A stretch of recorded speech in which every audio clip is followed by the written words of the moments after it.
কি চাই? সেদিন আমি তোর কাছে এসেছি আসলে। চুপ! ওই ভেজা লুঙ্গি আর কেঠো পা নিয়ে খটখটিয়ে এগোবে না। তাছাড়া উপরের ঘরে ছোট বাবু ঘুমোচ্ছে, আর মেঝেটাও তো নোংরা হচ্ছে। ঘুমোচ্ছে এত বেলা? সারা কাল সারা রাত মাল টেনে ভোর বেলায় বৃষ্টি মাথায় কাজে লাগলাম, আর মনিবের আওলাদ এখনো ঘুমাচ্ছে। আমি চাই না কেউ দেখুক যে এখানে তোমার সঙ্গে রাগেবু করছি। এখন বিদেয় হও তো। আজ বিকেলের মধ্যেই আশ্রমে চেয়ার টেবিল বানানোর কাজ শেষ হয়ে যাবে। আমি রাতের গাড়িতে ওই 4টায় চলে যাবে। বেশ তো, যাও, আমার হাড়টা জুড়ো। কাল স্বাধীনতা দিবস, আশ্রমের উদ্বোধন হবে, ভোজন পূজন হবে, কুমড়া চুমড়ারা এসে তারা মারবেন, কত খানা পিনা। শোন, ওই কাঙালি ভোজনে পাপ করার বান্দা আমি হই। তাছাড়া নাদি মহারাজ আসবেন। আসবেন কি? এতক্ষণে বোধহয় এসে গেছে। কিন্তু তাতে তোমার ভয়টা কিসের? ভুল আমার দিলদার লোক আমার কত উপকার করেছে। শোন, আমি তোকে যে কথাটা বলতে এসেছি সেটা শুনলে অনেক নাদি বোয়ারাই খুশি হবে। তা কি কথা শুনি? আমি তো ধর চলেই যাচ্ছি, তো তুইও আমার সঙ্গে চল না। কি বললে? এখানে থাকলে তো ওই পরবরিশ বাচ্চাগুলো নোংরা কাঁথা পাল্টিয়ে তোর জীবন কেটে যাবে। আমার সঙ্গে গেলে তোর ঘর হবে, বাড়ি হবে, ব্যবসা। আমার বাড়ি? আমার বাড়ি? তুমি চিরকাল বলে এসেছো আমি তোমার কেউ নই। দূর দূর করেছো, গালাগাল করেছো। সে তো দুবার তো চড়াবার পর এমনিতে আমি মরে গেলেও তোমার ওই নরকে কোনোদিন পা রাখবো না। বটে, ছোড়ার দেখি কুলোপালার চক্কর হয়েছে। তোর আম্মা মাগিটাও ছিল। কোথায় কোথায় ওই কোথায় কোথায় না কথা বলতো ও ছিল নাকি 7 গাঁয়ের জমিনদার। তারপর জমিনদারের বাড়িতে ও কাজের লোক ছিল। নানা কথা বলতো। তাদের নাকি পাটের আড়ত ছিল, নুনের গুদাম ছিল। মাদিকে বলে কাজের লোক। তখনই তো আমার মাথায় রক্ত চড়ে যেত। মাল টানতাম, খিস্তি করতাম। আর তোমার জন্যই তো আমি অত তাড়াতাড়ি মরে গেল। এখন তো সবই আমার দোষ। আচ্ছা, একদিন পর আমাকে হঠাৎ ঘরে নিয়ে যেতে চাইছো কেন বলো তো? মতলবটা কি তোমার? বুড়ো বাবা একমাত্র মা বড়া বিটিকে। আসল কথাটা কি? আসল কথা হলো আমি চাটগায়ে একটা ওই সরাইখানা খুলতে চাইছি। ডকের ধারে জাহাজের মাঝি মাল্লারা আসবে, যাবে, খাবে, 2 দিন থাকবে, ফুর্তি করবে। একটা বুঝলি ছোট মোটো ঘরও পেয়েছি, ওই হিন্দু প্রপার্টি আর কি, যাকে বলে একেবারে জলের দরে। তোর মতো যদি একটা মেয়ে ছেলে ওদের দেখভাল করে, ইনশাল্লাহ জমিয়ে দেবো একেবারে। তাহাতে টাকা কড়ি কিছু জমেছে বুঝি? সামান্য সামান্য। তা দিয়ে ওই সরাইটাকে মোটামুটি সাজিয়ে ফেলা যাবে। যা জমিয়েছো তা থেকে কখনো নিজের মেয়েকে দেওয়া হওয়ার কথা মনে হয়েছে তোমার? একবার চাটগায় চল না, চা চাইবি তাই পাবি। শাড়ি গয়না সব সব। গয়না আমরা পরি না, আর শাড়ি বলতে তো ওই খদ্দর। ওসবের কোনো কিছুরই আমার এখানে কোনো অভাব নেই। তাছাড়া আমি যেটা চাইছি সেটাই যদি হয়। কি চাইছিস তুই? কিচ্ছু না, এখন ওই কেটো পানিয়ে পথ দেখো তো দেখি। ভুল করিস না সিঁড়ি। জাহাজিরা দিল দরিয়ালো, তারা যদি একবার হাত ছাড়ে না তো পড়বো। তোর এমন রোগা চেহারা হয়েছে, যদি কেউ পছন্দ করে তো ব্যাস। তার মানে তুমি ওই নোংরা বেজন্মা খালাসিগুলোর সঙ্গে আমার বিয়ে দিতে চাও? শাদি যে করতে হবে কি তার মানে? সেই যে ইংরেজ নাতি, তুই পয়দা হবার ঠিক আগের বছর ভেসে এলো, আর আমার জেবে ঢুকে গেল 500 টাকা। এই তোর আম্মা মাকে কি তোর থেকে সুন্দরী ছিল নাকি? শোনো, আম্মির নামে আর একটা কথা বললে না মুখ ভেঙে দেবো তোমার। বেরো বলছি, বেরো। এই বেশি চেঁচাস না, চেঁচালে আবার তোর ওই ছোট বাবুর ঘুম ভেঙে যাবে। যেন আসছে উনি তো। তুমি বেরো। ও সামনে দিক দিয়ে নয়, ওদিক দিয়ে অনাদি মহারাজ আসছে, তুমি পিছনের দরজা দিয়ে যাবে। যাও যাও। শুক্লা এলে তোর মহারাজকে জিজ্ঞেস করিস আমার কথাটা ঠিক ছিল না। রীতিমতো আমি খাতা পত্র সব দেখিয়ে দিতে পারি। আমার বিটি, একমাত্র বিটি। যাও যাও যাও। জিজ্ঞেস করিস একবার আমার কথাটা ঠিক ছিল। জিজ্ঞেস করিস।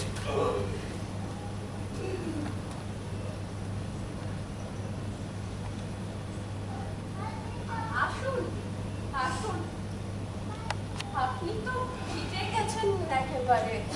তবু কিছু নয়, শেষ বর্ষার বৃষ্টি চাষিদের কাছে আশীর্বাদ। তুমি নিশ্চয়ই শিরিন সেই রাজনারায়ণের শ্রাদ্ধ ক্রিয়ার সময় একবার দেখেছিল। এই 10 বছরে বেশ বড়সড় হয়ে গেছে দেখছি। আছো কেমন তোমরা সবাই? আমরা সবাই ভালো। আপনি কেমন আছেন মহারাজ? ভালো তো? আর কোথা থেকে আসছেন? সেই কলকাতা? হ্যাঁ, ওই আহমেদাবাদ থেকে কাশ্মীর, সেখান থেকে কলকাতা। বাবু আছেন বেলেঘাটে। শহরের অবস্থা একেবারে শ্মশানের মতো শান্ত, যে কোনো সময় রক্ত স্নান শুরু হচ্ছে। তবে এখানে কিন্তু এখনো কোনো গোলমাল নেই। আর যদিও বা তেমন কিছু হতো, আপনি যখন এসে গেছেন আর কোনো চিন্তা নেই। এখানে তো এখন সবাই কালকের অনুষ্ঠানের জন্য প্রস্তুতি নিচ্ছে। কাল কিন্তু শুধু আমাদের আনন্দের দিন নয়, কাল আমাদের দুঃখেরও দিন। যাকে সেসব কথা। অমলাবন কি ঘুরতে করতেছে? আগে হ্যাঁ, তিনি একটু আগে উপরে গেলেন ছেলের ঘরে। ছেলে মানে সঞ্জীব, সে কবে ফিরলো প্যারিস থেকে? এখানে এসেছেন পরশু। ও, সেই রাজনারায়ণের মৃত্যুর পর একবার এসেছিল। এতদিন পর মাকে মনে পড়েছে তাহলে।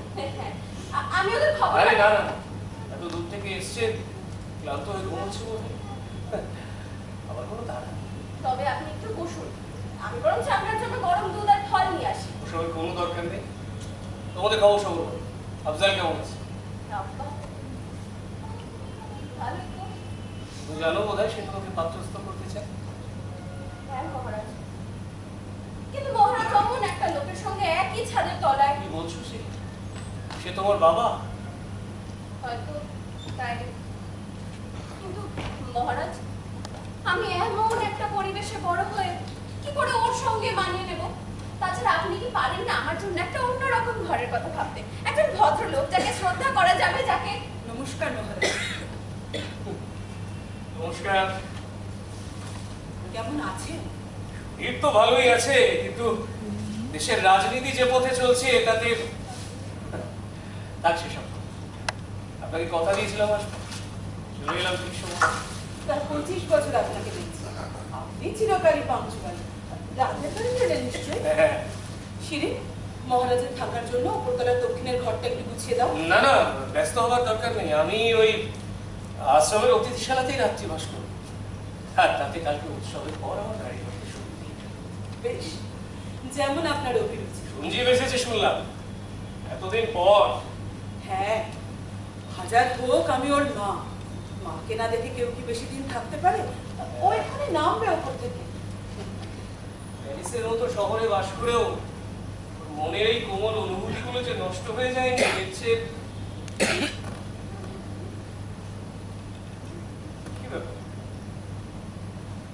এসব বই, জার্নাল গুলো এখানে কেন? এগুলো এগুলো তো আমারই, আমি পড়ছি। আপনি, তুমি বই পড়ে তোমার আনন্দ হয়, আর্থিক উন্নতি হয়? অন্তত এইটুকু বলতে পারি যে বইগুলো পড়ে আমি অনেক নিশ্চিন্ত বোধ করি। তার মানে মনোবিজ্ঞান নিয়ে কত রকমের কাজ হচ্ছে, মানবিক সম্পর্কের কত অন্ধকার দিকে আলো পড়ছে। এখানে এমন কিছু নেই যেন যেসব ভাবনাকে আমরা প্রশ্রয় দিতাম না, প্রাণপণ অস্বীকার করতাম, আধুনিক শিল্পী, সাহিত্যিক, বুদ্ধিজীবীরা আমাদের চোখে আঙুল দিয়ে সেসব অস্বাভাবিককে স্বাভাবিক বলে প্রমাণ করে দিচ্ছে। সবই ক্ষয়িষ্ণু বিজাতীয় ভাবনা, অথবা তার নিকৃষ্ট নকল, আমাদের বাস্তবতা নয়। হ্যাঁ, আমাদেরই। এর সব চরিত্র আমাদের মধ্যে আছে।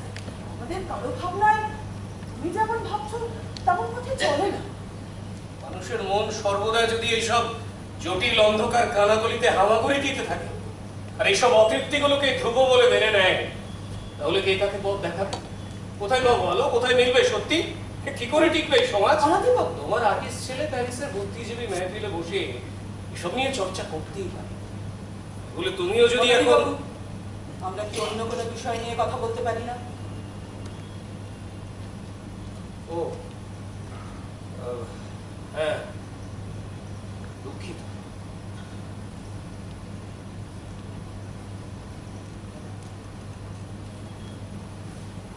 আসলে তুমি তোমার বাড়িতে বসে কি বই পড়বে সেটা তো একান্ত তোমার ব্যক্তিগত ব্যাপার। আমি বোধহয় অনধিকার চর্চা করে না না, অনধিকার নয়। তবে তুমি বলছিলে কি জরুরি কথা আছে? সব নিয়ে যাও মা, আজ আমার উপবাস। শুধু জলটা থাক।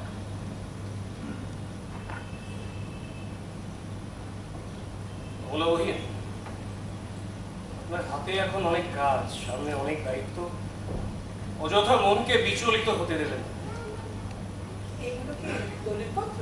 হ্যাঁ, অনাথালয় সংগ্রহ। এই হচ্ছে জমি জরিপের নথি, মানে তোমাদের এস্টেটের যেটুকু অংশ অনাথালয়ের জন্য দান করেছো তার জরিপ আর কি।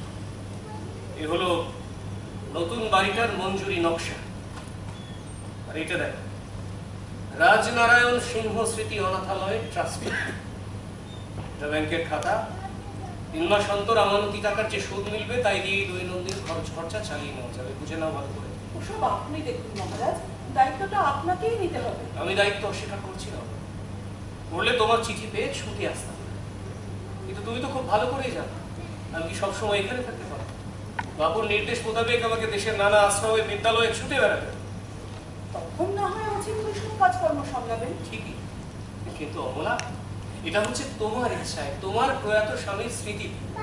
কিছু ব্যাপারে তো এখনই তোমাকে আমাকে না, মানে কিছু ব্যাপারে তো এখন আমাদেরকে সিদ্ধান্ত নিতে হবে।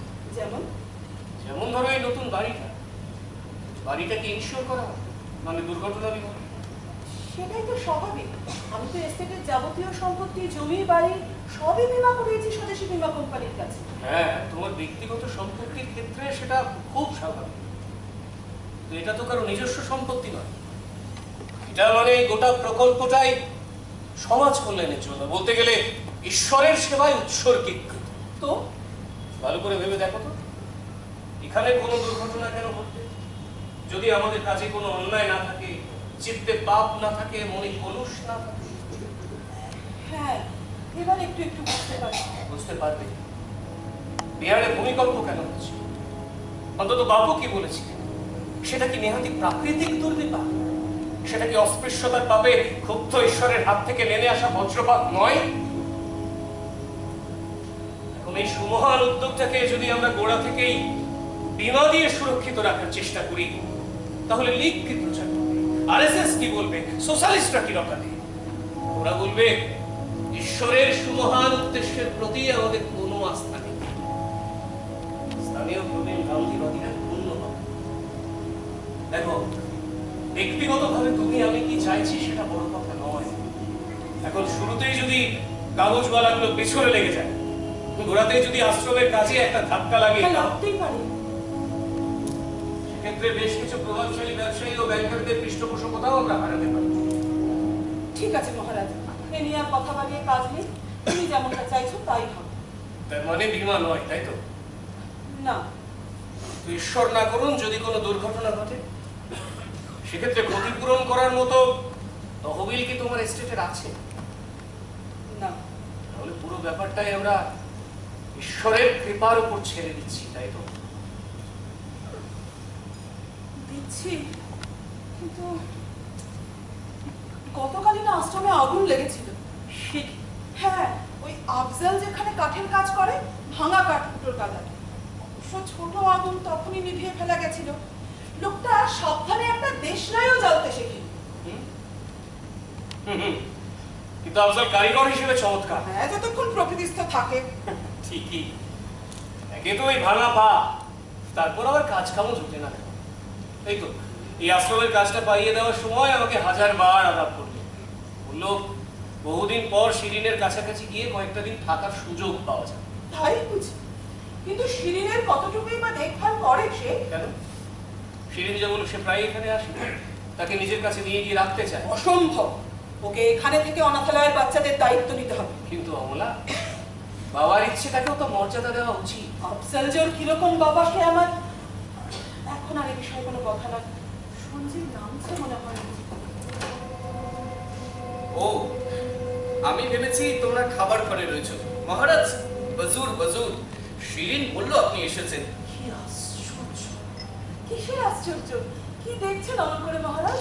সেই সেই সেই নয় প্রিয় মহারাজ, এই আমি এখানে দাঁড়িয়ে আপনার বন্ধু শ্রীযুক্ত রাজনারায়ণ সিংহের একমাত্র পুত্র উড়নচণ্ডী চিত্রকর শ্রী সঞ্জীব কুমার সিংহ বাহাদুর অবশেষে ঘরে ফিরেছি। ঘরের ছেলে ঘরে ফিরবে, এটাই তো স্বাভাবিক। হ্যাঁ, এসো সঞ্জীব, এসো, বসো বসো। হ্যাঁ, তোমার ছবি আঁকা কেমন চলছে? ছবি না, আজকাল আর রাখতে পারি না। দেখো, আমরা সেকেলে মানুষ হতেই পারি, কিন্তু আর্টিস্ট মানেই যে উড়নচণ্ডী, এ কথা কিন্তু আমরা বিশ্বাস করি না। আবার এই যে তোমার মতো যারা বিদেশে যাপন করে, তারা যে ইচ্ছে করলেই নিজেকে পবিত্র রাখতে পারে, এ কথাও কিন্তু আমি মনে করি। হয়তো পারে। নিশ্চয়ই পারে মহারাজ। যখন এখানে এসে দাঁড়ালো, তখন আমার মনে হলো ঠিক যেন রাজনারায়ণ, সেই এক রকমের পোশাক, ওই মুখের পাইপটা পাইপটা বাবা দেরাজের মধ্যে ছিল। আমি এমনিতে খাই না, কিন্তু হঠাৎ আমার মনে পড়ে গেল ছেলেবেলায় বাবা আমাকে কোলে বসিয়ে এই পাইপটাই আমার ঠোঁটে গুঁজে দিয়ে বলতো, খা বেটা, যেটা দেখ, ভাবতা বেটা সিপাही का घोड़ा कुछ नहीं तो थोड़ा थोड़ा। আমি কাঁপছি, আমার চোখ ফেটে জল। সে কি? ধুর, এসব তুই স্বপ্নে দেখেছিস? তুমি তুমি ভুলে গেলে মা, সেই যেবার আমার খুব অসুখ করেছিল, তুমি আমায় কলকাতা নিয়ে গেলে, তারপর ভর্তি করে নিয়ে এলে দেরাদুনের সদ্য তৈরি হওয়া বোর্ডিং স্কুল। তখন তুমি হয়তো কাঁদতে কেন বলো তো? বাবা তো খুব রোগড়ে মানুষ ছিলেন। হ্যাঁ, হইচই আর মজা তিনি খুব ভালোবাসতেন। কিন্তু তার মধ্যেও কত কাজ করে গেল বাবা, 10 জনের যাতে ভালো হয় এমন কাজ। কিন্তু কতদিনই বা বেঁচে ছিলেন। হ্যাঁ শুনছি, কাল দেশের স্বাধীনতা আসে, সেই স্বপ্ন তিনি সারা জীবন দেখেছিলেন। এই অনাথালয় ছিল তার আরেক স্বপ্ন। এমন দিনে ঘরে ফিরে তুমি ভালোই করেছো বাবা। বলে তুমি তোমার শৈশব থেকে যেভাবে নিজের শিকড় থেকে দূরে থাকতে বাধ্য হয়েছো, তাতে মাফ করবেন মহারাজ, ছেলে বয়সে ঘরে বসে থাকার বদলে জগৎটাকে দেখে নেওয়াই ভালো। আর সেজন্যই ওকে সেজন্যই ওকে আপনি বালক বয়স থেকে এত দূরে ঠেলে দিলেন যে ও জানার সুযোগই পেল না পরিবার কি, পিতৃস্নেহ কাকে বলে, সত্যিকারের বাড়ি বলতে কি বোঝায়। তা আমি জানি। তাই বুঝি? আমি তো শুনেছিলাম চাল চুলোহীন আর্টিস্টদের টেরাতেই তুমি তোমার তরুণ বয়সটা কাটিয়ে দিয়েছো। হ্যাঁ হ্যাঁ, ওই ফ্যামিলিসে। হ্যাঁ, এ কথা ঠিক যে বিয়ে করে গুছিয়ে বসার মতো সামর্থ্য আমার বেশিরভাগ বন্ধুদেরই ছিল না। কিন্তু মহারাজ, আমার অনেক বন্ধুদেরই কিন্তু সংসার ছিল। তার মানে মানে মাথার উপর চাল, একটা ছোট্ট ভাড়াটি অ্যাপার্টমেন্ট, আর ওই চুলো, মানে সামান্য রান্না বান্নার উপকরণ। মহারাজ, তাদের সন্তান ছিল, বাৎসল্য ছিল, এমনকি পিতৃগর্ব ছিল। অথচ তারা কেউ বিবাহিত নয়।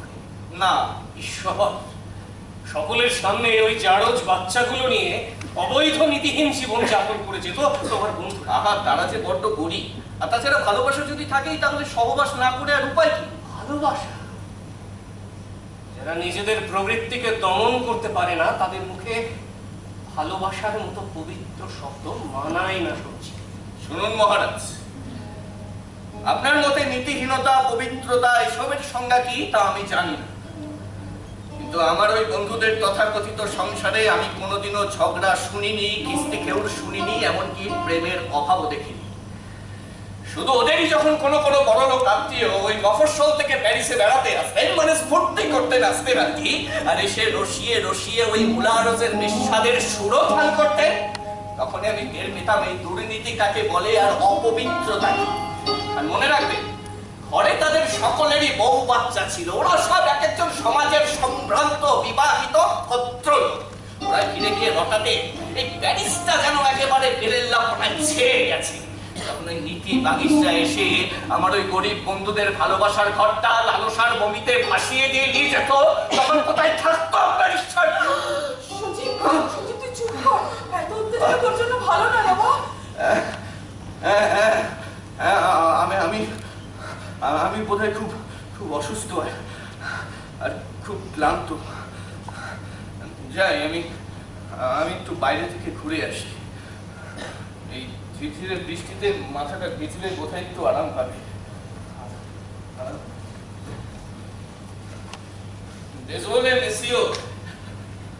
আমায় মাফ করবেন মহারাজ, জানি আমাদের মতে মিলবে না, তবু এটুকু না বলে আর থাকতে পারলাম না। চলি।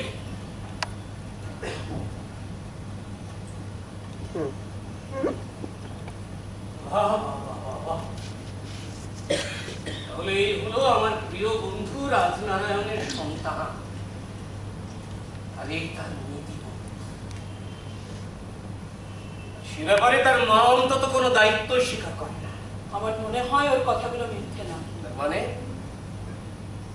এখানে বসে বসে এই নিঃসঙ্গ দিনগুলোয় নিজের জীবনটাকে উল্টে পাল্টে দেখতে দেখতে আমারও অনেকবার একই কথা মনে হয়েছে, কিন্তু সে কথা প্রকাশ্যে বলবার সাহস আমার ছিল না। ছেলেটা যেন আমার হয়েই কথাগুলো বলে গেল। তোমার উপর আমার করুণা হচ্ছে অমলা। এই মুহূর্তে এই বাড়ি ছেড়ে চলে যেতে পারতাম, তো তোমার জীবনের সংকট মুহূর্তে এর আগেও আমি তোমাকে সদুপদেশ দিয়েছি, আবারও দেব, সেটা আমার কর্তব্য। বাবু শুধু আমাদের রাজনীতি শেখাননি, শিখিয়েছেন ধর্মাচরণ, নীতিবোধ, একটা জীবন চর্চা। বেশ, বলুন কি আপনার উপদেশ? কাল তোমার মহৎ স্বামীর নামাঙ্কিত একটা প্রতিষ্ঠানের উদ্ঘাটন, যার অধীনতা থেকে মুক্তি লাভের আশায় তুমি একদিন আমার কাছে ছুটে গিয়েছিলে বিয়ের মাত্র 1.5 বছরের মাথায়। রাজনারায়ণের শত অনুরোধ, আমার শত আবেদনও তোমাকে টলাতে পারছিল। সেই 1.5 বছর আমার কেমন করে কেটেছিল তুমি জানো না? নির্বদ্ধ হৃদয়া সাধব সমর্দনা বশে কুর্বন্তি মাং ভক্তা সৎ স্ত্রিয়া সৎপতি যথা। ভক্তের সঙ্গে ভগবানের সম্পর্ক যেমন অভেদ্য, সতী নারীর সঙ্গে তার স্বামীর সম্পর্ক তাই। আমি শুধু এটাই জানি। তুমি সৎপতি শব্দটা এড়িয়ে গেলে অনধিকত। রাজনারায়ণ সিংহের জীবনযাপন কতটা সৎ ছিল তুমি জানতে না? হ্যাঁ, নানা ঘোষই যে কিছুটা কানে আসেনি তা তো নয়, কিন্তু সে ছিল সর্বদয়ের অন্যতম পৃষ্ঠপোষক, বাপুর স্নেহধন। হ্যাঁ, স্বীকার করছি তরুণ বয়সে অনেক ধনী জমিদারের মতোই সে কিছুটা বিপদগামী হয়েছে।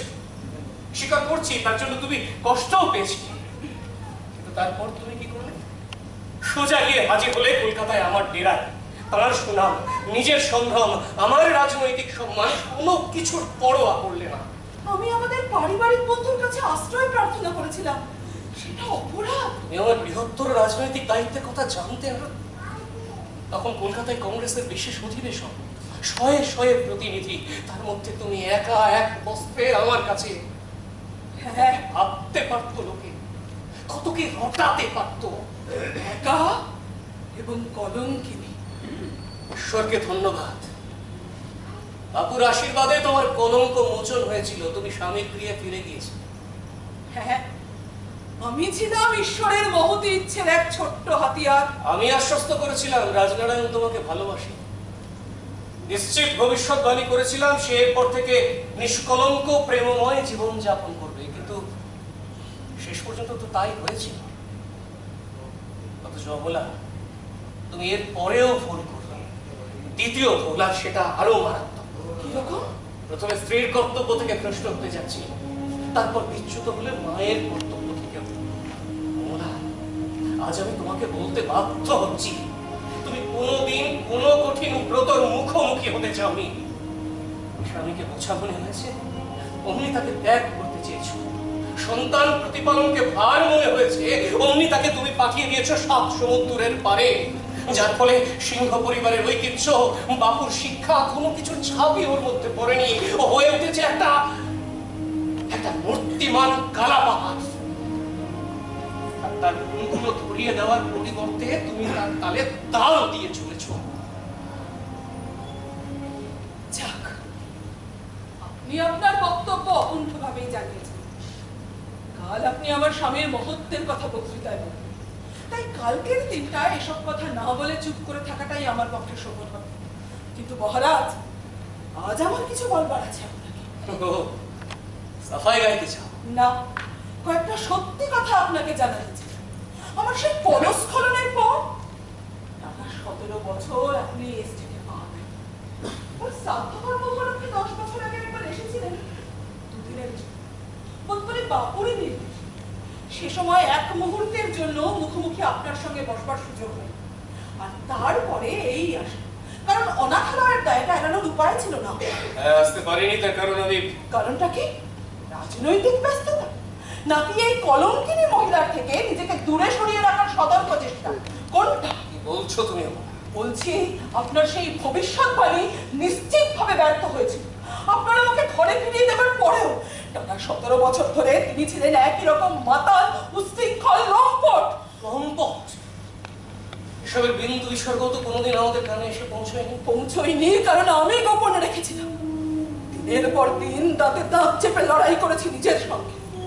ছেলেটা জন্মাবার পর ভেবেছিলাম ও নিজেকে সূত্রে নেবে, কিন্তু সে আশায়ও যখন ছাই পড়ল, তখন নতুন লড়াই শুরু হলো। ছেলেটা যাতে বাবার আসল রূপ বুঝতে না পারে। আপনি জানেন, বাইরে থেকে কি অমায়িক ভালো মানুষেরা দেখাতো ওকে, ঘরের ভেতর বাড়ির দাসী বাঁধরা আমার থাবা থেকে রেহাই পেত না। মানে প্রাসাদে? হ্যাঁ, এখান থেকে আমি দেখলাম ও ঝুঁকে পড়েছে আমিনার বুকের ওপর। মেয়েটা চিৎকার করছে আর বলছে, বড়বাবু আমাকে ছেড়ে দিন, আমাকে দয়া করুন। না না না না, এ হতে পারে না, নিশ্চয়ই কোথাও কোনো ভুল হচ্ছে। সবাই যাতে তাই ভাবে, ঘটনাটা যাতে আর না গড়ায়, ওকে যাতে ফেরানো যায়, সে কারণে আমি সব জলাঞ্জলি দিয়েছিলাম। এরপর রাত ওর মদের আসরের সঙ্গী হতাম, উন্মত্ত প্রলাপ আর খেউর সহ্য করতাম হাসি মুখে। কবিতে ঘর ভাসিয়ে অজ্ঞান হয়ে গেলে শুয়ে দিতাম নরম বিছানা। তারপর মনকে তৎগত করার জন্য সারা রাত চরকা কাটতাম, কিতাব পড়তাম, কিন্তু কিছু লাভ হতো না। দেয়ালে মাথা কুটে মরতে হতো একা একা। আমাকে বধির করে দাও। আরো আছে, শিগগিরই আমি টের পেলাম আমি না অন্তঃসত্ত্বা। মনে রাখবেন, তখনও শাদী করেনি মেয়েটা। তারপর আমি প্রতিজ্ঞা করলাম, এই শেষ। গোটা এস্টেটের রাশ তুলে নিলাম নিজের হাতে। সঞ্জীবকে বাইরে পাঠিয়ে দিলাম, যাতে এখানকার বিষাক্ত আবহাওয়া ওকে স্পর্শ করতে না পারে। তারপর মন দিলাম ব্যবসা আর জমিদারির তদারকি। তাই স্বামীর যা কিছু উত্তরাধিকার, এই বসত বাড়িটুকু ছাড়া সমস্তটাই খরচ করেছি আমি তোমার। তিনি শুধু ঘুমোতেন, পেশেন্স খেলতেন আর মদ খেতেন। আমি তার হয়ে তার পয়সায় বানিয়ে দিতাম গান্ধী আশ্রম, অতিথিশালা, অনাথালয়। নিয়মিত চেক পাঠিয়ে দিতাম আপনাকে। সর্বদয়ের কর্মযজ্ঞে ওর সামান্য প্রণাম। শেষে এই অনাথালয়। ঠিক তাই, ওর সম্পত্তি শেষ করে দিয়ে বানানো। দেখুন মহারাজ, কি আলিশান বাড়ি!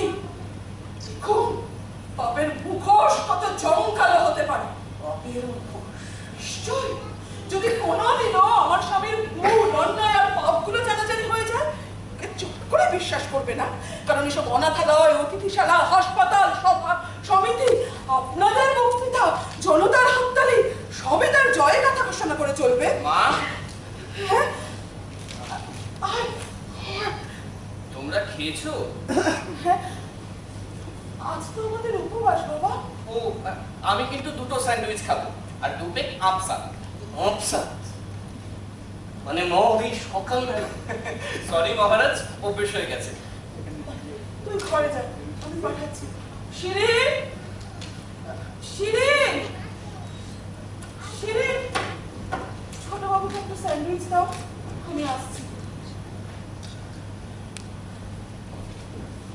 আমি যদি আমার নিজের বিবেকের কাছে পরিষ্কার থাকতে চাই,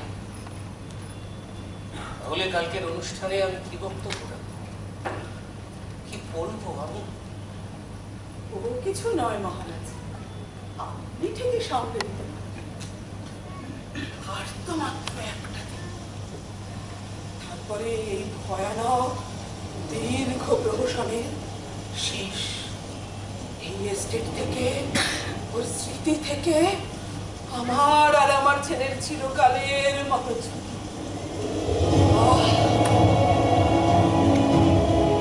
বৃষ্টিটা আবার ঝেঁপে এলো।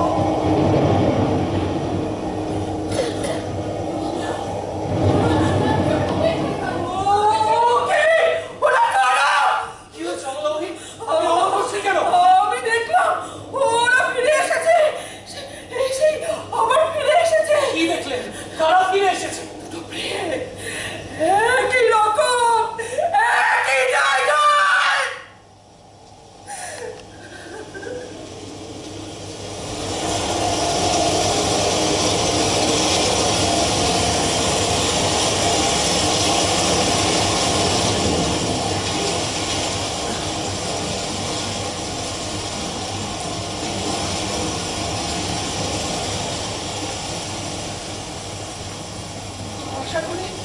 আশা করি এর মধ্যে বড় সড়ো কোনো দুর্ঘটনা ঘটিয়ে ফেলেনি ওরা। অমলা, অমলা তুমি একটু শান্ত হও।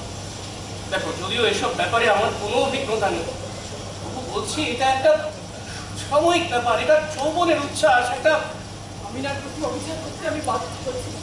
সে কারণেই ওর মেয়েকে নিজের কাছে রেখে মানুষ করতে চেয়েছি এতক্ষণ। কিন্তু শিরিনকে এখন এবারে ছাড়তেই হবে, অবিলম্বে। সে তো হবেই। কিন্তু কোথায় পাঠাবো ওকে? কোথায়? কেন? ওর বাবার কাছে। কি বললে? বাবা, আমি তোমাকে বলিনি আমিনা বিয়ের আগেই অন্তঃসত্ত্বা ছিল? হ্যাঁ ঠিক আছে, কিন্তু আমিনাকে আমি তাড়িয়ে দিয়েছিলাম। ওর মুখ বন্ধ রাখার জন্য কিছু টাকাও দিতে হয়েছিল। সেই প্রথম যখন আফজাল এখানে আসে হাসপাতালের কাজ করতে, তখন ওর সাথে আলাপ পায় আমিনা। কাজেই ও চলে যায় সোজা খিদে।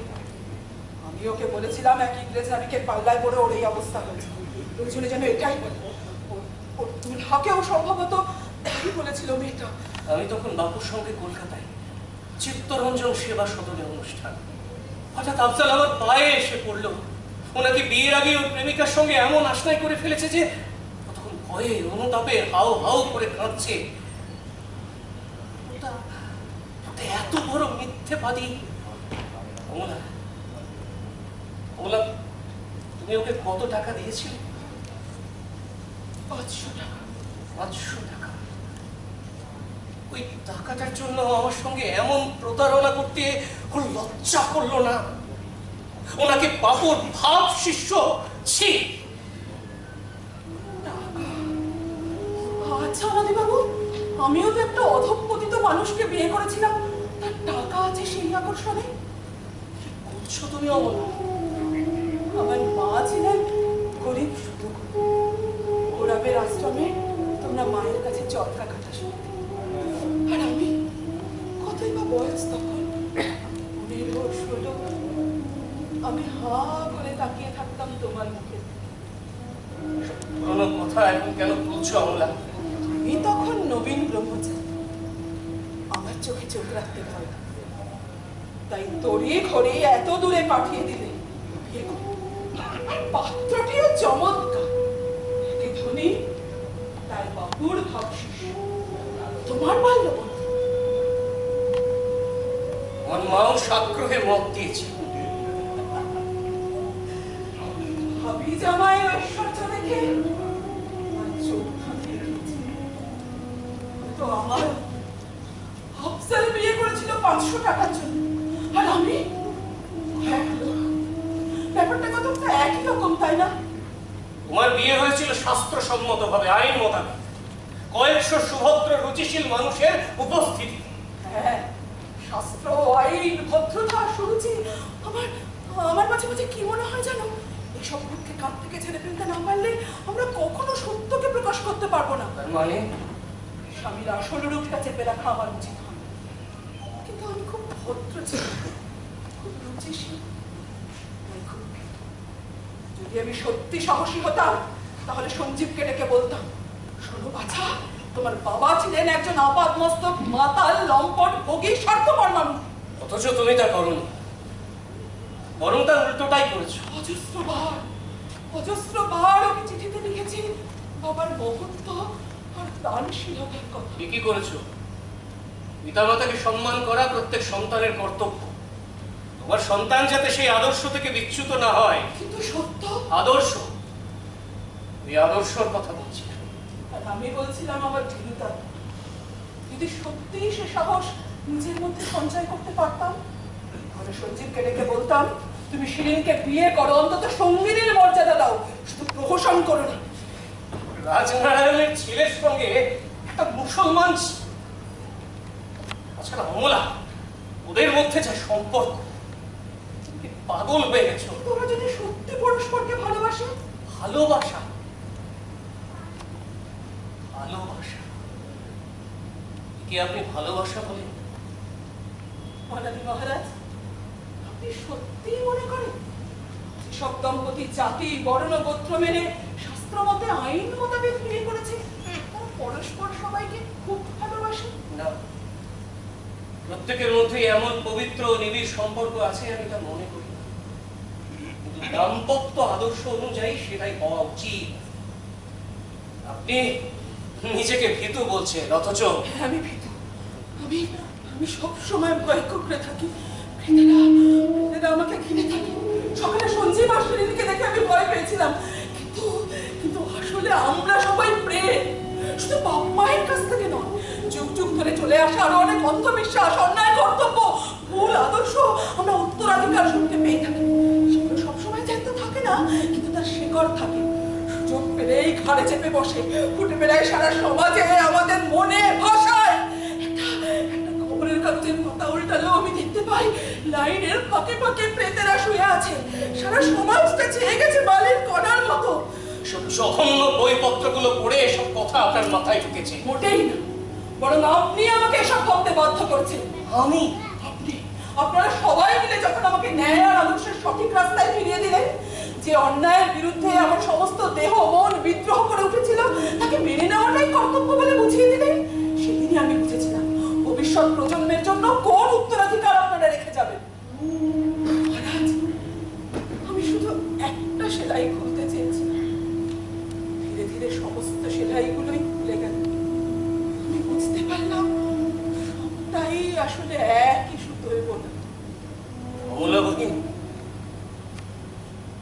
আমি নিজেকে আপনার কাছ থেকে দূরে সরিয়ে নিয়েছি, আপনাকে স্বামীর ঘরে ফেরত পাঠিয়েছি। এই আমার অপরাধ, হয়তো তাই, কিন্তু তার জন্য যে আমাকে নিজের সঙ্গে কি কঠিন লড়াই করতে হয়েছে আপনি জানেন না। শেষ পর্যন্ত আপনি পারেননি, কিন্তু আমি নিজেকে জয় করতে পেরেছি। বিষয়া বিনিবর্তন্তে নিরাহারস্য দেহিনা রসোবর্জং রসোপাহস্য পরম দৃষ্টরা নিবর্ততে। কে কে? মাফ করবেন, নকল দারোয়ান কাউকে দেখতে পেলাম না, তাই। ঠিক আছে, কিছু বলবে? জি, আমি মহারাজকে দুটো কথা বলতে চাই। বলে ফেলো। মহারাজ, এখানে আমার কাজ সব শেষ হয়ে গিয়েছে। ম্যানেজার বাবু সব দেখে শুনে আমার পাওনা গন্ডা মিটিয়ে দিয়েছে। আমি আজ রাতের গাড়িতেই ছাদগাঁয়ে চলে যাব। তো গাড়ি তো ধরেন সেই শেষ রাত্রিরে। তো আমি বলছিলাম কি, যদিও কাল বড় করে সভা হবে, কিন্তু আজ সন্ধ্যের পর আমি আশ্রমটা যারা বানালো সেই সব মুটে মজুর মিস্ত্রি সবার হয়ে বলছি, আমরা তো কালকে কেউ থাকবে না। তাই কথাটা কি আফজাল? যদি যদি একটা উপাসনার বন্দোবস্ত করা যায় ছোট করে, আপনার মতো মানুষ রয়েছে, আপনি ওদের নিয়ে দুটো কথা বলবেন, দু একটা ভোজন হবে, প্রার্থনা হবে। ওরা তো সবাই পাপী তাপী দুঃখী মানুষ। আর তুমি যে আমিও দুঃখী মানুষ। পাপী নও। উপাসনার আয়োজন করতে হলে নিজের কাছে পবিত্র থাকতে হয় আফজাল। জি, কিন্তু ধরেন গরিব মানুষেরা পেটের জ্বালায় ওইসব বিবেকের কথাটা সবসময় দিমাগে রাখতে পারে না, তাই নিজের মুখে হাত দিয়ে একটা সত্যি কথা বলো তো আফজাল, শিরিন তোমার কি? কেন কেন কি কি বলেছে সে? এ কিছু বলেনি, আমি জিজ্ঞাসা করছি। তুমি সত্যি শিরিনের বাবা? চুপ করে থেকে কোনো লাভ নেই আফজাল। বাড়ি ছেড়ে যাওয়ার আগে আমি না তার বৌরানীকে সব সত্যিটাই জানিয়ে গিয়েছিলাম। জানিয়ে গেছিল, কিন্তু কিন্তু আমার কাছে সে আল্লাহর নামে কসম খেয়েছিল কথাটা আর কেউ জানে না। আর সেই জন্যই তুমি পুরো ব্যাপারটা বেমালুম আমার কাছে ছিলে। সারাদিন রাত উপোস আর প্রার্থনার পান করলে, আমার সাথে এরকম প্রতারণা করলে আফজাল। আমি তোমার কত উপকার করেছি। মহারাজ, গুস্তাখি মাফ করবেন, কিন্তু আপনি যদি ওই রকম আমিনার মতো অবস্থায় পড়তেন তাহলে আরে তোবা তোবা, আপনি কেন মন অবস্থায় পড়বেন? আপনার কথা তো আলাদা, কিন্তু ধরেন কেউ যদি অমন অবস্থায় পড়ে যেতে সে দুনিয়ার কাছে ছোট হয়ে যাবে, তাহলে কি সে সেটা চেপে রাখার চেষ্টা করবে না? আর ওই রকম অবস্থায় একজন দুঃখী লাওয়ারিস মেয়ের পাশে দাঁড়ানো কি একজন পুরুষ মানুষের কাম নয়? আর তারপরেও সেই পুরুষ মানুষ ওই মেয়ের লজ্জার কথা সবাইকে বলে বেড়াবে। বেচারি আমি খুবসুরত আপনি ছাড়া কারোর দিকে তাকাতো না। যে নাবিকটা, যে ইংরেজ নাবিকটা পেট বাঁধিয়ে দিয়ে গেছিল, সেও নিশ্চয়ই খুবসুরত ছিল। আর আমি এটাই তো ইবলিশের বাচ্চা, তার উপর একটা পা খোঁড়া। আপনি তো জানেন মহারাজ আমার পাটা কি করে খোঁড়া হয়ে গিয়েছিল? হ্যাঁ, তুমি বস্তিতে দাঙ্গা ফালাতে গিয়েছিলে, একটা মাস্তান তোমার পায়ে সরকি চালিয়ে দিয়েছিল। হ্যাঁ, তো আমাকে পছন্দ হওয়ার কোনো কারণ ছিল না। আমি কিন্তু তার তো জমিনের পা রাখার মতো কোনো জায়গা ছিল না। সে যখন কাঁদতে কাঁদতে ওই নাবিকটার প্রকৃতির কথা আমাকে জানালো, আমি বললাম, তুমি নিজেকে গুণাগার কেন ভাবছো? সে তো এখন খুশ সালামত সমুদ্রে ভেসে বেড়াচ্ছে, তা তুমি নিজেকে গুণাগার কেন মনে করছো? পরবর্তীকার তোমাকে রেহেম করবেন। তারপর আমি ওকে আমার কাছে থাকতে দিলাম, নিকাহ করলাম। আপনার মেয়ের বাড়িতে ওর একটা বুড়ির মতো টুকটুকে ভীতি হলো। আমি ওর লজ্জার কথা কাউকে জানতে দিইনি মহারাজ। শিরিনকে ছিল কাল নিজের ভীতি বলেই মনে করেছি। আমিনের টাকাগুলো তো তুমিই আত্মসাৎ করেছিলে আফজাল। টাকা? হ্যাঁ, 500 টাকা।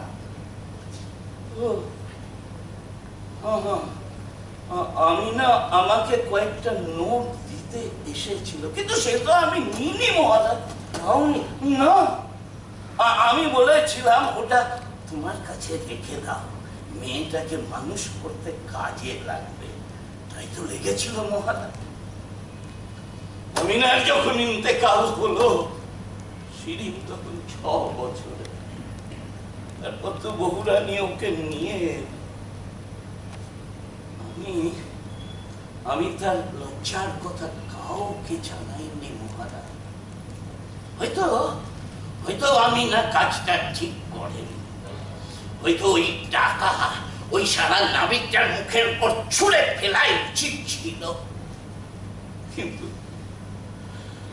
কিন্তু আমরা কি করবে মহারাজ, সে তো তখন মাঝ দরিয়ায় ভাসছে। আমার গুস্তাখি মাফ করবে। না সাল্লাম, বরং উল্টোটাই, তুমি আমাকে ক্ষমা করো। আমি আপাত মস্তক তোমাকে ভুল বুঝছিলাম। আরে তোবা তোবা, আপনি এমন কথা বললে আমার গুনাহ আরো বেড়ে যাবে। তুমি যা করেছো তা খুব কম মানুষই করতে পারে। আমি আমি তোমাদের প্রার্থনা সভায় যাব। জি, আর তোমার যদি অন্য কোনো কাজে আমাকে প্রয়োজন হয়, তুমি নির্দ্বিধায় আমাকে জানাতে পারো। জি মহারাজ, মহারাজ আমি নিজের মজুরি থেকে একটু একটু করে বাঁচিয়ে কিছু টাকা জমিয়েছি। ভাবছি তা দিয়ে ওই চাটকায়ে একটা সরাইখানা বানাবো, মানে এক ধরনের আশ্রম আর কি। জাহাজের মাঝি মাল্লারা আসবে, যাবে, খাবে। আমার যদি কাছে তারা ঠাঁই পায় তো আমি তাদের নজরে রাখবো। বাপুজির বাণী তাদের শোনাবে। কিন্তু খুব ভালো কথা আফজাল। কিন্তু আমার কাছে যদি আরো কিছু টাকা থাকে। চিন্তা করছো কেন? আমি তো আছি। কাজটা ভালো হলে স্বয়ং ঈশ্বরই পয়সা চলে যাবে। ঠিক আছে, ঠিক আছে আফজাল, আমরা বুঝতে পেরেছি। তুমি এখন এসো। তাহলে আসি মহারাজ। মৌলানি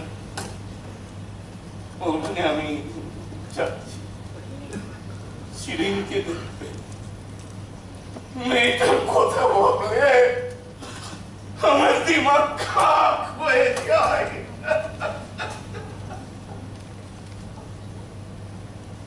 দেখলে তো না, মানুষকে বিচার করতে হলে কতটা সাবধান হতে হয় আমাদের। এইরকম একটা সৎ মানুষকে আমরা কি না কি ভাবছিলাম। অনাদি বাবু, তুমি যতই বুড়ো হও, এখনো ছেলে মানুষ রয়েছে, আর চিরকাল তাই থাকবে। আমি ছেলে মানুষ? কেন জানি না, আজ তোমার মাথায় একটু হাত বুলিয়ে দিতে কি হচ্ছে কি অমল? ভয় পেলে। অমলা বহিন, কাগজপত্রগুলো আমার জিম্মাতে টাকা নিয়ে এখন আসি। সুযোগ পেলে রাতের বেলায় একবার থমে গেছে।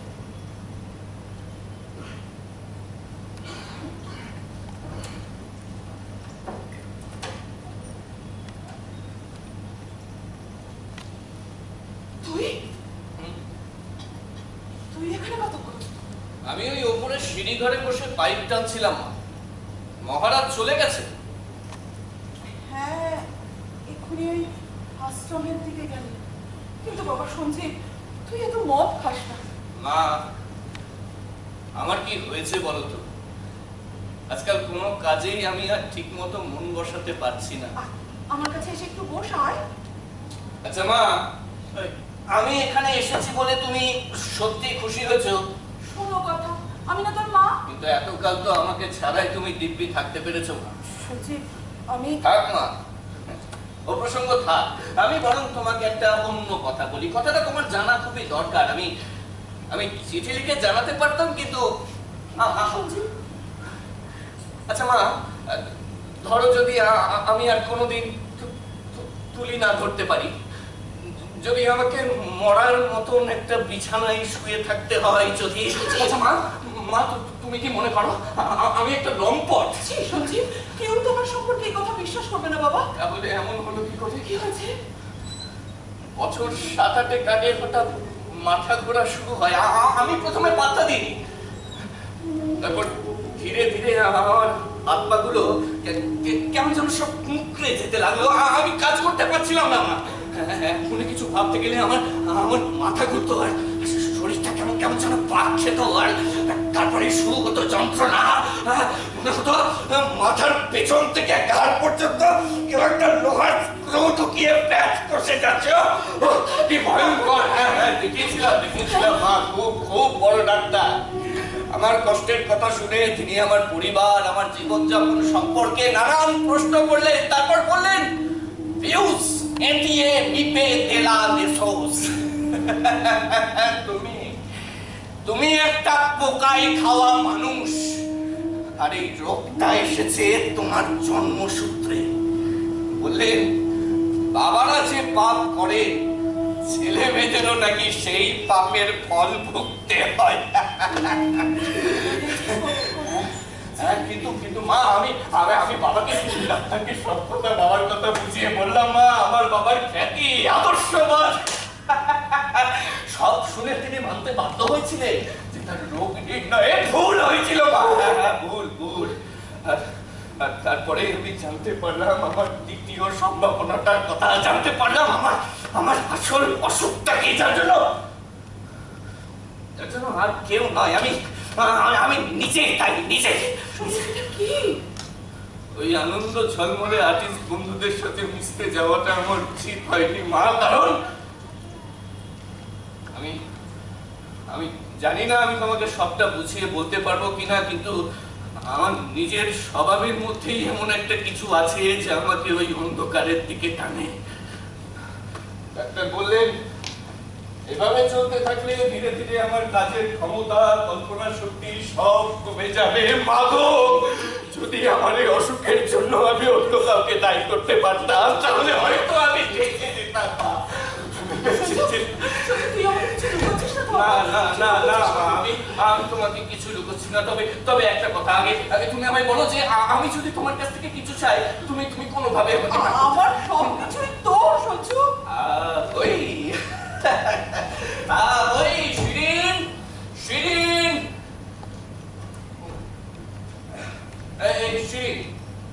ওই খাবার ঘরে দেরাজের মধ্যে একটা আমসাতের বোতল রাখা আছে, একটু এনে দিতে পারবে?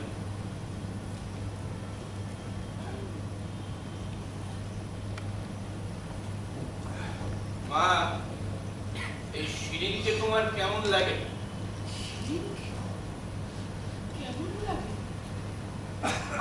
হ্যাঁ, মানে চমৎকার মেয়ে, তাই না?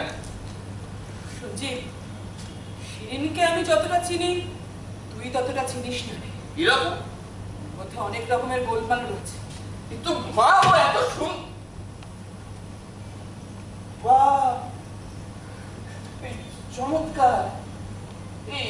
এখানে অবশ্য একটা গ্লাস আছে, তবু এটাও থাক।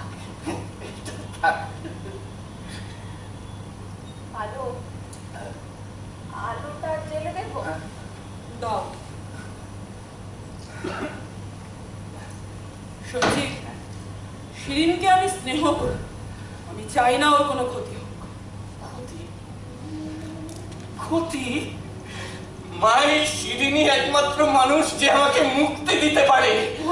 এই একাকিত্ব, এই মানসিক চাপ আমি আর সহ্য করতে পারছি না মা। কেন? আমি তো আছি। হ্যাঁ, সে কথা ভেবেই আমি এখানে ফিরে এসেছিলাম। মা, তুমি তো আমার সবচেয়ে বড় বন্ধু, কিন্তু এই বাড়িতে থেকে আমার আর বিশেষ কিছু লাভ হবে না। এবার আমাকে একটা অন্যরকম জীবনযাপন করতে হবে, আর সেটা তোমার চোখের আড়ালে হওয়াই ভালো। আর তুই অসুস্থ। আমি অসুস্থ, কিন্তু অসুখটা কি মা? নিজের কাছ থেকে পালিয়ে বেড়ানো। হ্যাঁ,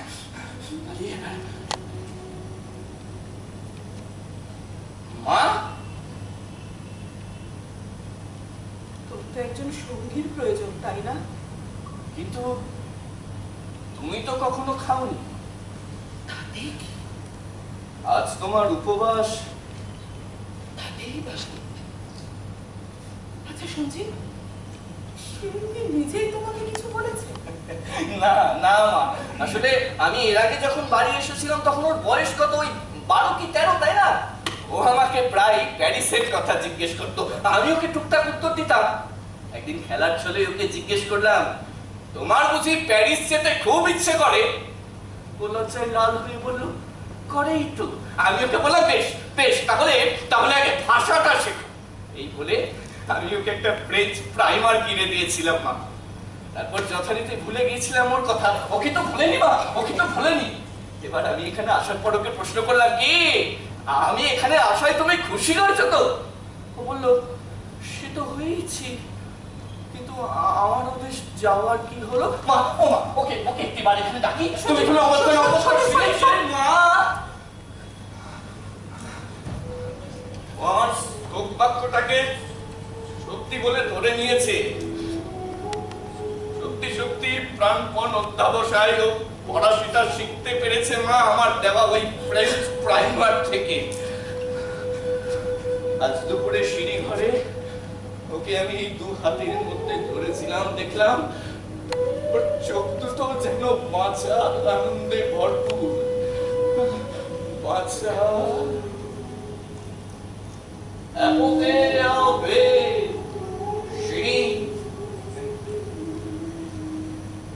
দাঁড়াও, তুমি ওকে কি বললে? আর একটা গ্লাস আনতে বললাম মা। পড়ছো? ও আচ্ছা, যাও নিয়ে এসো। Will you play Mademoiselle? মা, মা ওর হাঁটার ধরনটা লক্ষ্য করেছো? কেমন যেন দৃঢ় পায়ে হাঁটা, নিজের উপর রাস্তা রেখে ওই পাবে, একমাত্র ওই পাবে, ওই পাবে। সঞ্জীব, তুমি বুঝতে পারছো না, এ অসম্ভব। কেন কেন? এই এই তুমি আমায় বলে তুমি আমার জন্য সব করতে পারো?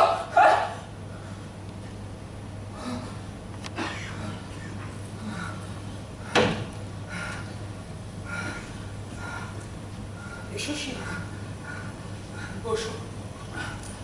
সঞ্জীব কোথায় কিছু বলতে চায়? না না মা, আমি আসলে বেঁচে থাকার একটা সার্থকতা খুঁজছি, একটা আনন্দ খুঁজছি, কিন্তু এই বাড়িতে থাকলে আমি সেটা আর পাবো না। কেন? আমার বাঁচা মানে তো কাজ, আঁকার কাজ। অথচ বাবা মারা যাওয়ার পর তোমার চিঠি পড়ে মনে হতো এখন আমি এই বাড়িতে এসে দেখতে পাচ্ছি যে এ বাড়িতে আর কোনো কাজ নেই মা, তোমারও নেই। তোমার সব উদ্যম যেন ফুরিয়ে গেছে, জীবনটা যেন একটা অভিশাপ, পাপের দেনা শোধ করে চলা। আমি যেন বসে আছি অস্ত্র নদীর সুতে। সে নদীর ঘাট কোথায়? ওদেশের মানুষেরা কিন্তু এরকম নিশ্চেষ্ট নয় মা, তারা হাসে, স্ফূর্তি করে, এই ন্যায় নীতি নিয়ে এত মাথা ঘামায় না। সুখটা ধরা পড়ার আগে আমি যতগুলো ছবি এঁকেছিলাম তার মধ্যেও আনন্দ ছিল, মজা ছিল, ছুটির মজা ছিল, রঙের হোলি খেলা ছিল তো। কিন্তু এখন এখানে থাকতে আমার ভয় করে মা, ভয় করে। ভয়টা ঠিক কিসে? ঠিক জানি না, তবে হয়তো আমার এসব ভাবনা চিন্তার কদর্য সব ব্যাখ্যা করা হবে। তোমার বন্ধু স্বজনেরা সবাই হয়তো ভুল বুঝবেন, আমাকেও তোমাকেও। ভালোই হয়েছে শিরিন এখানে আছে। আজ আমি তোমাদের সব সব অমলা, অমলা বহিন, বলছি যে ও বাড়িতে তো ইলেকট্রিসিটি নেই। ওরা কয়েকটা বাতি জ্বালিয়েছে ঠিকই, কিন্তু তাতে আধার কাটছে না। যদি কয়েকটা বাতি পাওয়া যায়। আমি আনছি। শিরি, তোমার হাতে একটা ফাঁকা গ্লাস কেন? মাফ করবেন মহারাজ, আমি আসছি।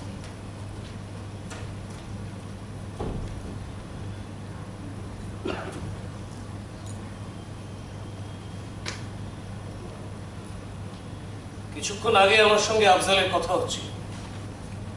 আমার মনে হয় শিরিনকে ওর সঙ্গে যেতে দেওয়া উচিত। সঞ্জীব, তুমি বোধহয় জানো না আফজাল চাটগাঁয়ে একটা সরাই। আমার ঠিক সরাই নয়। কিন্তু মহারাজ, শিরিনকে যে আমার সঙ্গে যেতে হবে। কোথায়? প্যারিসে আমার স্ত্রী হিসেবে, অবশ্য যদি ওর কোনো আপত্তি না থেকে থাকে। কমলা বহিন, আপনি শুনতে পাচ্ছেন? পাচ্ছি, কিন্তু এমনটা মনে হয় ঘটবে না। মানে ওরা নিজেরাই পিছিয়ে আসবে আমার মুখ থেকে সবটা শুনবার পর। না, না না, আপনি আপনি ওদের এসব বলতে পারেন না। আমাকে বলতেই হবে। কি ভাবছেন মহারাজ? হ্যাঁ, ভাবছি স্বাধীনতার কথা। না, আজ মাঝরাতে নেহেরুজি ভাষণ দেবেন, রেডিও শুনবেন না। না, কেন? বাপুজি মুখ হয়ে গেছে,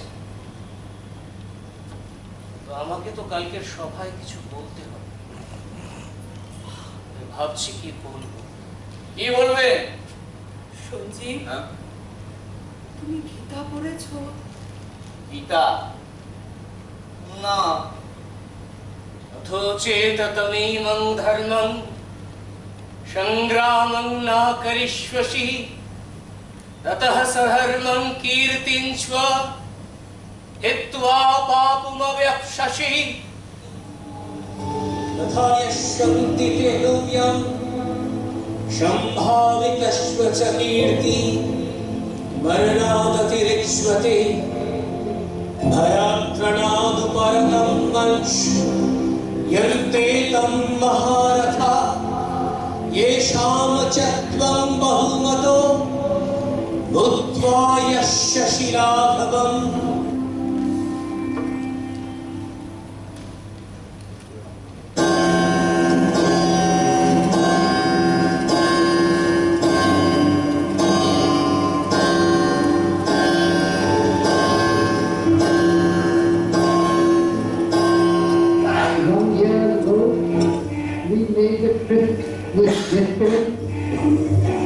And now the time comes when we shall redeem our pledge, not wholly or in full measure, but very substantially. At the stroke of the midnight hour, when the world sleeps, India will awake to life and freedom. A moment comes, which comes but rarely in history, when we step out from the old to the new, when an age ends, and when the soul of a nation, long suppressed, finds utterance.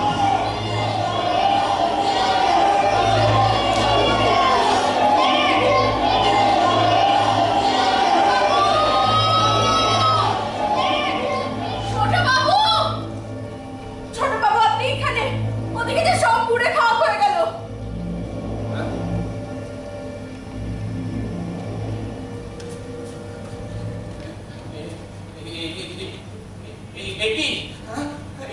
এসব কি হচ্ছে? অনাথালয়ে যে আগুন লেগে গিয়েছে ছোট বাবু।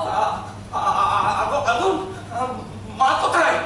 জানি না, হয়তো হয়তো ওইদিকে দৌড়াচ্ছিল। বাবা অনাথালয়, আশ্রম। শিরিন, শিরিন তুমি এখানে থাকো, আমি আসছি আসছি। অমলা, অমলা, অমলা বহিন। ও শিরিন, আমার জীবনে এমন ভয়ঙ্কর রাত এর আগে কখনো আসেনি। মহারাজ, মহারাজ, কিছুই কি আর বাঁচানো যাবে না? কিছু না, কিছু না। প্রথমে উপাসনা কক্ষ, তারপর সেখান থেকে আগুন ছড়ালো প্রার্থনা গৃহে, আর এখন আশ্রমটাও দাউ দাউ করে চলছে। তো আগুনটা লাগলো কি করে? হ্যাঁ, আমি কি করে জানবো? আমাকে কেন জিজ্ঞাসা করছো? বরং তোমার আব্বাকে গিয়ে জিজ্ঞাসা করো। সে যেভাবে অসাবধানে দেশলাই জ্বালায়। আব্বা? কেন? কেন, কি করেছে সে? এ আমাকে পাগল করে দিচ্ছে শিরিন। মহারাজ, তুমি এখানেও আমার পিছু ধাওয়া করেছো। মহারাজ, আপনাকে তো এখন দরকার। কেন? প্রার্থনা শেষে সবাই যখন শুতে যাচ্ছে তখনই তো আগুনটা লাগলো মহারাজ। কি কি হয়েছেটা কি? বিটিয়া, আমরা ওকে ধরে ফেলেছি। আমারই গতিতে এত বড় একটা ঝামেলার দায় মহারাজের কাঁধে গিয়ে পড়লো। ভাবতে আমার শরমে মরে যেতে ইচ্ছে করছে। আফজাল, আমি নিশ্চিত। আমিও নিশ্চিত মহারাজ, নিজের চোখে দেখেছি। আপনি বাতিটায় ফু দিয়েই কাঠের গাদারে ছুঁড়ে দিলেন, তখনও বাতিটা নেভেনি। আর এই কথাটা তুমি সবাইকে বলে বেড়াচ্ছ। তো আফজাল, আমি ওভাবে কখনো বাতি নেভাই না। কথাটা বলে বেরানো আমার উচিত হয়নি, কিন্তু তখন আমার দিমাগ বিলকুল গড়বড় হয়ে গিয়েছিল। কোন সত্যিটা বলা উচিত আর কোনটা না সোচ সামাজ ছিল না মহারাজ। একদম চুপ। তার উপর সন্ধ্যেবেলায় আপনি নিজের মুখে বললেন যে বাড়িটার বীমা পর্যন্ত হয়নি। এখন কি ভয়ানক বিপদ বলুন তো মহারাজ। কার বিপদ? কিসের বিপদ? মহারাজ, এই স্টেটে অনেকে অনেক সময় দাওয়াত দিয়েছে, কিন্তু আপনি কখনো আসেননি। আজ এতদিন পর আপনি এই স্টেটে পা রাখলেন, এসে একটা না বিমা হওয়া অনাথালয়ের উপর একটা জ্বলন্ত মোমবাতি আপনি ছুটলেন। আমি বাতি ফেলিনি আফসার। কিন্তু লোকের মুখে তো তাই রুটেছে মহারাজ। এখন কাগজওয়ালার যে কি রোটাবে, তারপর ধরেন ওটা তো পাবলিকের সম্পত্তি। স্বাধীন গভর্নমেন্ট একটা নিশ্চয়ই এনকোয়ারি করাবে। তারপর কোন নেতা কোন খান থেকে যে কি কাছে নোড়াবে। আচ্ছা মহারাজ, আপনার সঙ্গে কি সিংহবাবুর কোন পলিটিক্যাল গন্ডগোল ছিল? ঈশ্বর, অভিসন্ধি। আমি এই চক্রবাহ থেকে কি করে মুক্তি পাবো? আমি ভাবছেন কেন মহারাজ? আমি তো আছি। তুমি আপনার সেবক আফজাল মিয়া। তুমি কি বলতে পারো আফসার? মহারাজ, এর আগেও তো অনেক কুকীর্তির দায় আমি মাথার উপর নিয়েছি শুধুমাত্র মহব্বতের খাতিরে। কি নিনি মহারাজ? আফসার, আফসার, তুমি ঈশ্বরের দূত হয়ে এলে। মহারাজ, মহারাজ, আপনি শুধু আমার ওই চাটকায় কাটবারটা একটু মদত দেবেন। সেটাও তো ঈশ্বরেরই কাজ। নিশ্চয়ই, নিশ্চয়ই তুমি আমার উপর সম্পূর্ণরূপে আস্থা রাখতে পারো। জি, কিন্তু আজ রাতে তোমার চাটকায় যাওয়া চলবে না। তুমি কাল ভোরে আমার সঙ্গে কলকাতায় যাবে পরীক্ষা দিতে। জি জি মহারাজ। শিরিন, শিরিন, শিরিন, শিরিন, আমাকে কিছুতেই আগুনের সামনে থেকে টেনে আনতে পারলাম না। অমলা, অমলা, ওই আপনি এসেছেন? আপনি ও, আপনারা এখানে? ভালোই হলো মহারাজ। কি বলেন, আপনাকে আর বক্তৃতা দিতে হবে না। হ্যাঁ, ভালোই হলো হয়তো। আপনি কি কাল কলকাতা ফিরবেন? হ্যাঁ, ভোরের গাড়িতে। দলিল পত্রগুলো যদি আগুনের হাত থেকে বাঁচিয়ে রাখতে পারেন তাহলে ওগুলো সঙ্গে করে নিয়ে যাবেন। আমি পরে একটা ওকালতনামা পাঠিয়ে দেব। আর হ্যাঁ, ওই জমিটা এবং টাকা পয়সার ব্যাপারে আপনার যা অভিরুচি তাই করবে। আমি আর এসবের মধ্যে থাকতে রাজি নই। জমিটা ভূমিহীন কৃষকদের মধ্যে বিলি করে দেওয়া যেতে পারে। ব্যাংকের টাকাটা তাদেরকে কৃষি ঋণ বা এককালীন অনুদান হিসেবেই দিয়ে দেওয়া যেতে পারে। এটা আপনার সমস্যা মহারাজ, আমি আর এসবের মধ্যে নেই। ঠিক আছে বলো, ভালো থাকবে। চলো আফসার। আপনার ঈশ্বর আপনাকে ভালো রাখুন।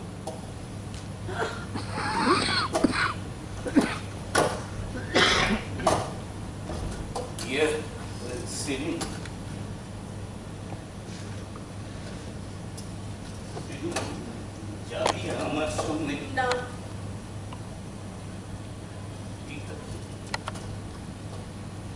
যদি কখনো আমার জন্য তো দিলে দরদ আসে, আঁখে পানি আসে, তো চাটগায়ে হাজির হোস।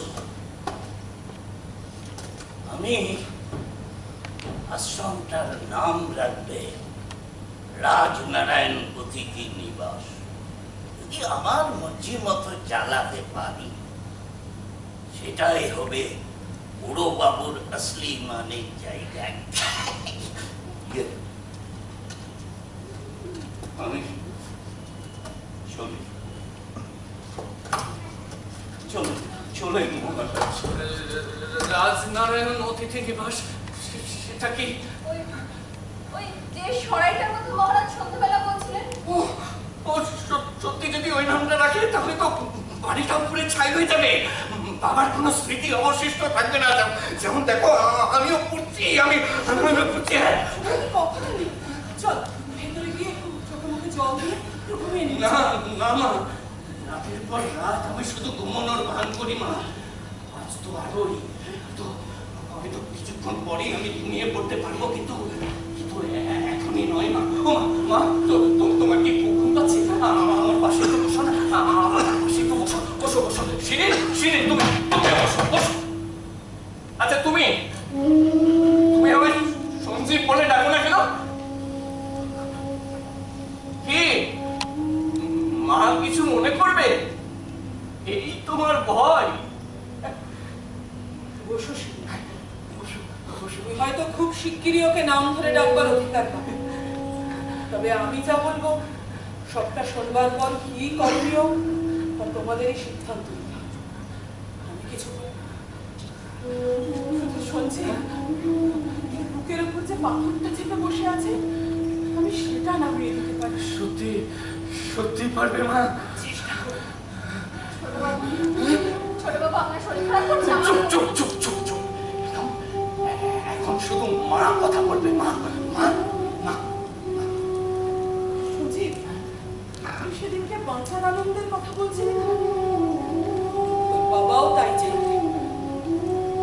এর আগে তিনি যখন কলকাতা থাকতেন সারাদিন কত ব্যস্ততা, রাজনীতি, বোর্ড মিটিং, ব্যবসা, কত উৎসাহ, কত উদ্দীপনা। কিন্তু বিয়ের মাত্র 6 মাসের মধ্যে বাপুজির নির্দেশে তিনি এই মফস্বলে চলে এলেন। নিজের তালুকে বসে গ্রামোন্নয়নের কাজ করতে হবে, এই ছিল নির্দেশ। এখানে বন্ধু বলতে কতগুলো মোসাহেব আর আমোদ বলতে নেই। তুই বলছিলি না এখানে থাকলে বেঁচে থাকার কোনো আনন্দ, কোনো সার্থকতাই তুই খুঁজে পাবি না?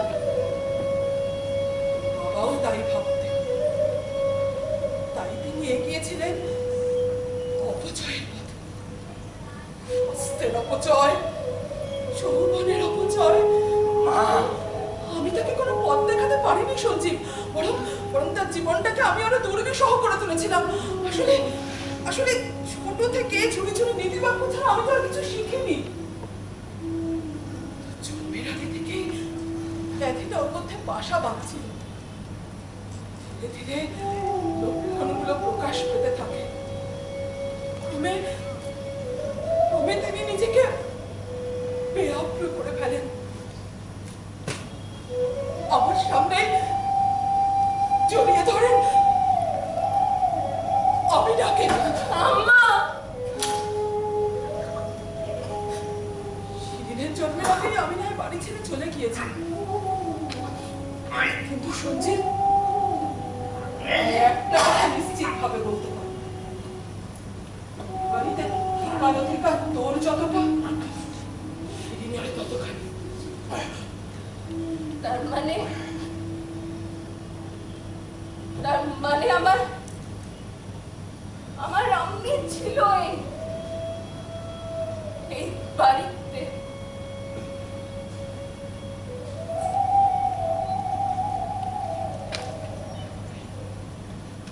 কোথায় যাচ্ছ শিরিন? শুধু হাত দেখা নেব, তাছাড়া আর কিচ্ছু চাই না। আমাকে যে এখন এই বাড়ি থেকে চলে যেতে হবে।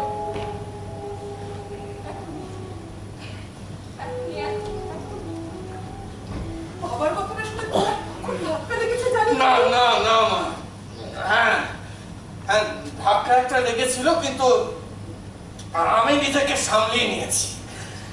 এটা এখন আমার কাছে একটা তথ্য মাত্র, যে আমার এই বাবা এই অসুস্থতার জন্য দায়ী, এর বাইরে আর কিচ্ছু না। কোনো অনুভূতি নেই, শ্রদ্ধা বা অশ্রদ্ধা কিচ্ছু না। সত্যি কথা বলতে কি, তাকে তো আমি চিনি না, তিনি একটা বানিয়ে তোলা মূর্তি মাত্রা। সত্যি সত্যি চলে যাবে শিরিন, এটা তোমার বাড়ি হওয়া সত্ত্বেও। ছোটবাবু, না, আপনাকে, তোমাকে নিশ্চয়ই এখন সঞ্জীব বলে ডাকতে পারি। ভালো ভালো ভালো। তোমার অসুখের কারণটা শুনলাম, অসুখটা যে কি তাও দিব্যি বুঝতে পারছি। তাছাড়া আমাদের মধ্যে যে সম্পর্কের কথা জানা গেল, তারপর তো আর আমরা নিজেদেরকে নিয়ে কোনো স্বপ্ন দেখতে পারি না। তাহলে এই বাড়িতে থাকার আমার আর একটাই উদ্দেশ্য থাকতে পারে, অসুস্থ সঞ্জীব সিংহর নিঃস্বার্থভাবে পরিচর্যা করে যাব। মাফ করো, ওভাবে নিজের জীবনটাকে নষ্ট করতে আমি পারবো না। আমি কি তোমার আপনজন নই? একটু বেশি আপন। ও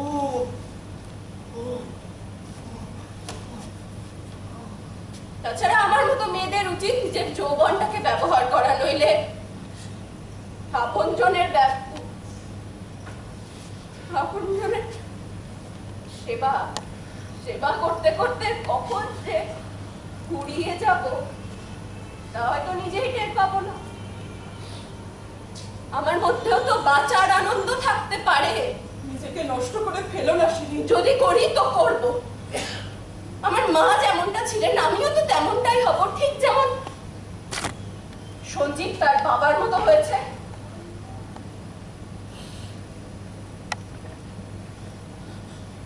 আচ্ছা আচ্ছা, অনাদি মহারাজ কি আমার সব কথা জানেন?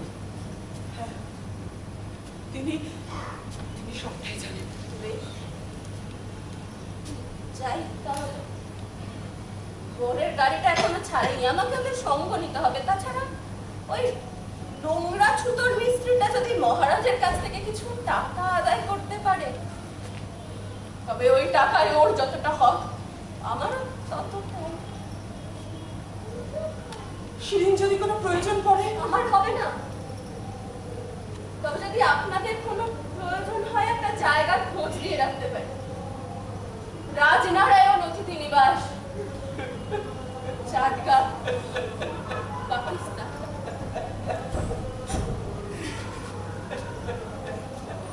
বন্ধুই মেসিওর। Oui, mademoiselle. Soya oro. Oui, of.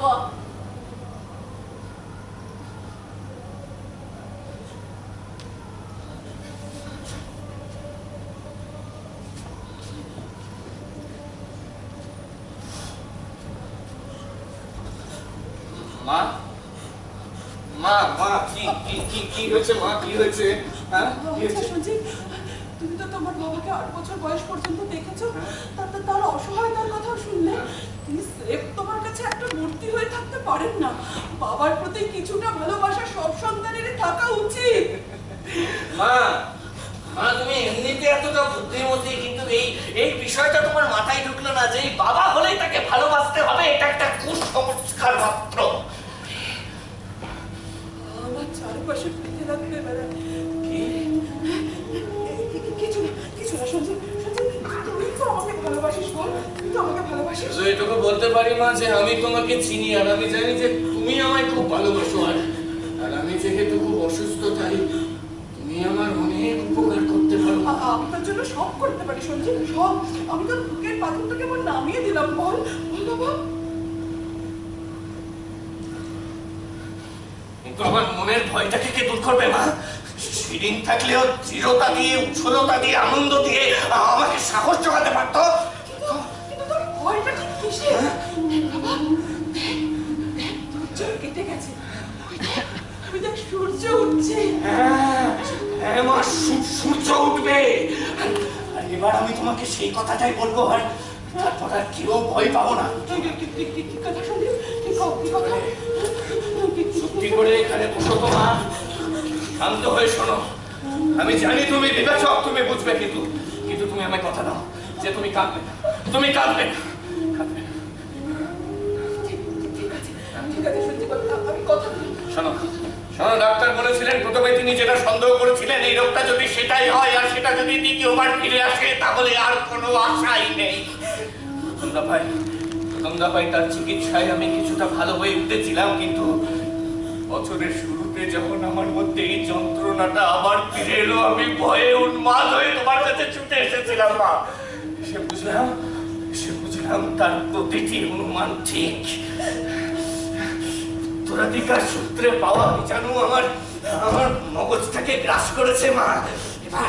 এবার তারা ফুটে বেরোবে সারা শরীরে। ইতিমধ্যে সেই যন্ত্রণাটা শুরু হয়েছে মা। মনে হচ্ছে মাথার পেছন থেকে ঘাড় পর্যন্ত কেউ একটা লোহার ঢুকিয়ে পেট কষে যাচ্ছে। মরতে আমি ভয় পাই না মা, কিন্তু এটা যদি আর কষ্ট চুকের মতো হতো। জানি মা, আমি সহজে মরবো না, কিন্তু ধীরে ধীরে একটা চিন্তাহীন কর্মহীন শিশুর মতো হয়ে যাবো। একটা আঙুল নাড়াবার ক্ষমতা থাকবে না। কে আমায় খাইয়ে দেবে, কে আমায় খাইয়ে দেবে? আমি দেবো বাবা, আমি তোমার মা। না, ঠিক এইটাই আমি চাইছি না। তাই আমি একটা উপায় ভেবেছি মা। একটাই উপায়। এটা কি বলো তো মা? মরফিয়া 12টা জোগাড় করতে পেরেছি আমাকে ঘুম পাড়িয়ে দেওয়ার জন্য। না না, এখনই নয়। আমি আর সহ্য করতে পারছি না সঞ্জীব। সহ্য তোমায় করতেই হবে না, তার কারণ শিরিনকে তুমি আটকাতে পারোনি। শিরিন থাকলে সেই আমায় সাহায্য করতো। কিচ্ছু করতো না। কত শিরিন যখন নেই, তখন কাজটা তো তোমাকেই করতে হবে মা। সেই জন্যই তো বলছি। আমি তোকে জীবন দিয়েছি। সেটা ঘটেছিল তোমাদের ইচ্ছাতে, আমি তো জন্মাতে চাইনি। তাছাড়া যে জীবন তোমরা আমায় উপহার দিয়েছো, আর স্বচ্ছন্দে তা আমার কাছ থেকে ফিরিয়ে নিতে পারো। সোমা, আমি একটা বিভৎস যন্ত্রণায় কাতরে কাতরে মরবো, আর তুমি সেটা দাঁড়িয়ে দাঁড়িয়ে দেখবে। কি পুত্র স্নেহ বলে মা, পুত্র স্নেহ।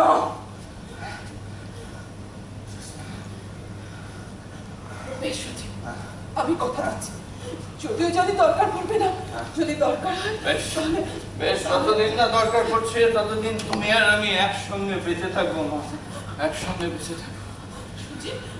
সঞ্জীব, এখন কি তোর একটু ভালো লাগছে? তোর এসব অসুখ টসুখ কিছু হয়নি রে, ভুল, সব মিথ্যা। বাবা, আমরা সূর্য ওঠা দেখবো।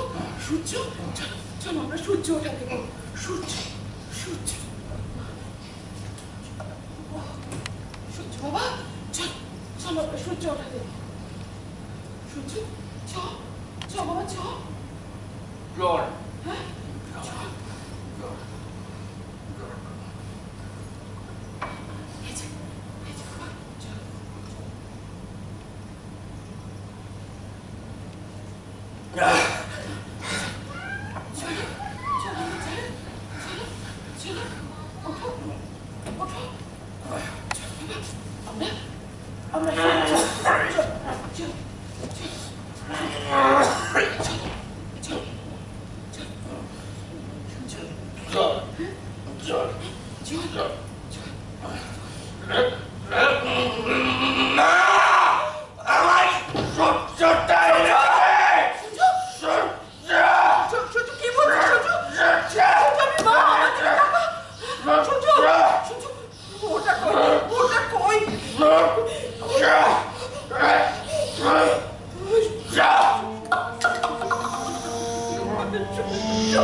Sure.